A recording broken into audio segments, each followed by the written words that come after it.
Good morning, everyone. Welcome to my YouTube channel. Thank you for appreciation. I am making a new video.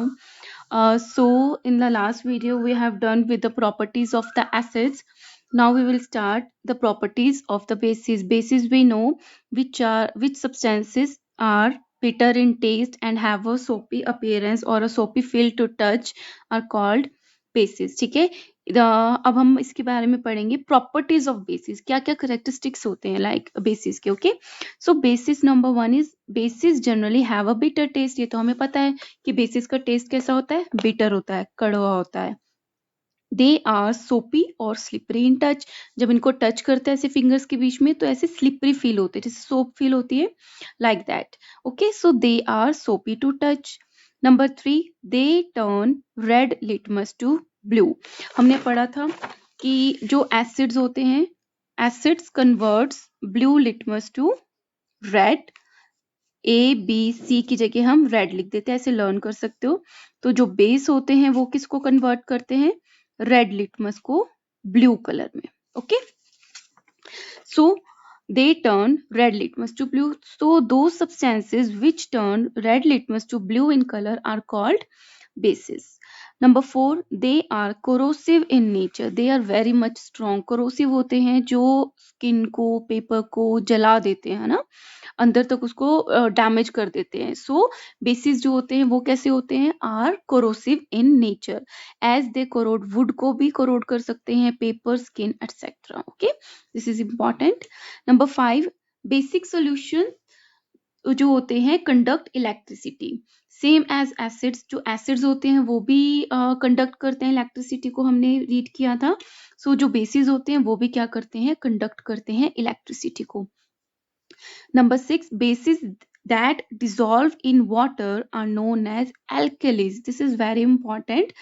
वो वाले basis जो water में dissolve हो जाते हैं, वो बेसिक सब्सटेंसेस जो बेसिस इन नेचर होते हैं और वाटर में डिजोल्व हो जाते हैं, उनको हम कहते हैं एल्केलीज.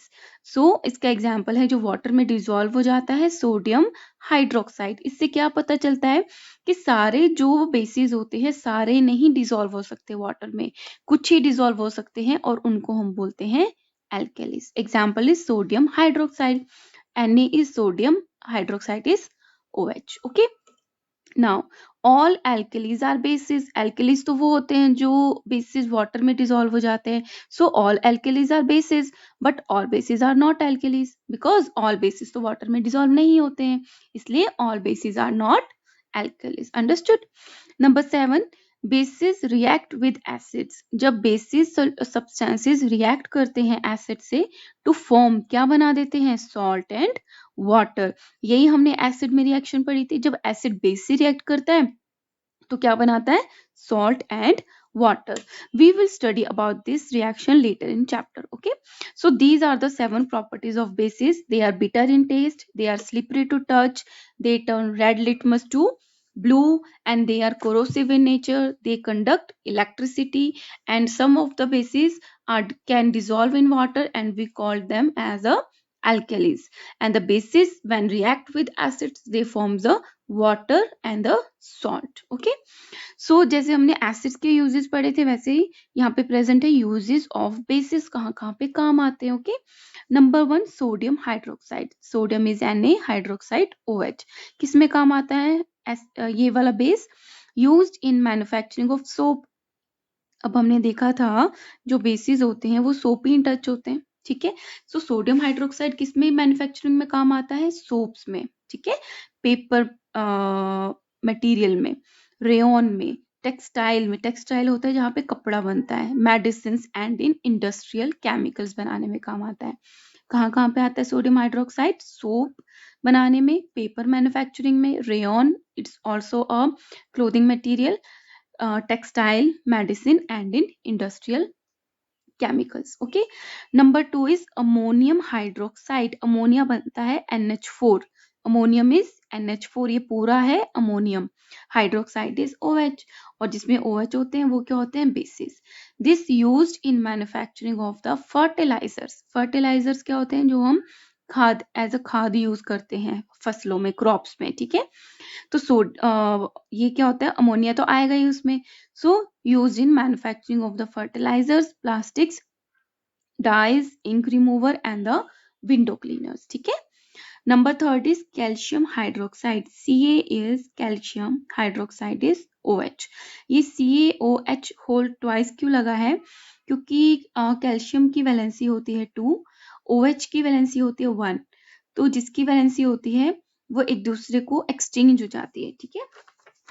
जैसे मैं आपको बताती हूँ, दिस इज कैल्शियम, कैल्शियम की वैलेंसी होती है +2, हाइड्रोक्साइड की वैलेंसी होती है -1, ठीक है। तो इसकी हो गई 2, इसकी हो गई 1, तो this goes to this and this goes to this. तो क्या बन जाता है, CaOH होल ट्वाइस। इस तरीके से फॉर्मूलाज बनते हैं, okay.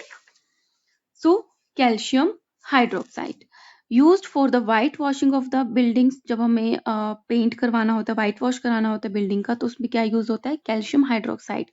Manufacturing of the bleaching powder, bleaching powder के मैन्युफैक्चरिंग में कैल्शियम हाइड्रोक्साइड यूज होता है। And the neutralisation of acidity of soil, this is very important. Neutralisation of acidity of soil मतलब जब सॉइल पे हम कुछ उगाते हैं, कोई फसल उगाते हैं, उसमें हम तरह तरह की चीजें डालते हैं, केमिकल्स, है ना। तो कई बार क्या होती है, जो सॉइल होती है वो एसिडिक हो जाती है, उसका जो pH होता है वो एसिड की तरफ चला जाता है, <7। तो क्या होता है, उसमें प्रॉपर क्रॉप्स की ग्रोथ नहीं हो पाती। तो हमें पता है कि हमें एसिडिटी को न्यूट्रलाइज करने के लिए क्या करना पड़ता है, उसमें बेस ऐड करना बेसिक हम उस पर सब्सटेंस ऐड कर देते हैं। तो बेसिस और एसिडिटी मिलके जो न्यूट्रलाइज कर देते हैं, ना वो एसिडिक रहती है सॉइल, ना वो बेसिक रहती है, ठीक है। तो वो क्या हो गया, neutralisation of the acidity of the soil, ठीक है। This is about the properties of and the uses of bases. Now मैंने पिछली वीडियो में कहा था, मैं आपको बताऊंगी about the aqua regia. What is aqua regia?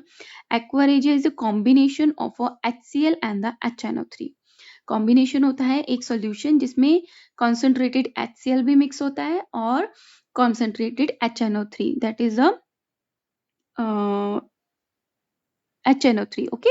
सो इसमें क्या रेशियो होता है, 3 पार्ट्स होते हैं HCl के एंड 1 पार्ट होता है HNO3 का, ठीक है। सो ये दोनों कॉन्सेंट्रेटेड है एंड द स्ट्रॉन्ग एसिड्स हैं। तो एक्वारेजिया क्या बनता है, एक स्ट्रॉन्ग सॉल्यूशन एसिड बनता है, स्ट्रॉन्ग एसिड सॉल्यूशन बनता है, ठीक है। So aqua regia is made up of the 3 parts of concentrated HCl and the 1 part of concentrated HNO3, that is, इसका मतलब होता है that is 3 HCl is to 1 HNO3। अब ये इतने ज्यादा स्ट्रॉन्ग होते हैं तो इनके कॉम्बिनेशन से जो एसिड बनेगा वो कैसा होगा, powerful acidic solution and can dissolve gold. ये इवन गोल्ड को भी डिसॉल्व कर सकता है, okay, understood. So next video के लिए मिलेंगे नेक्स्ट वीडियो में। Thank you.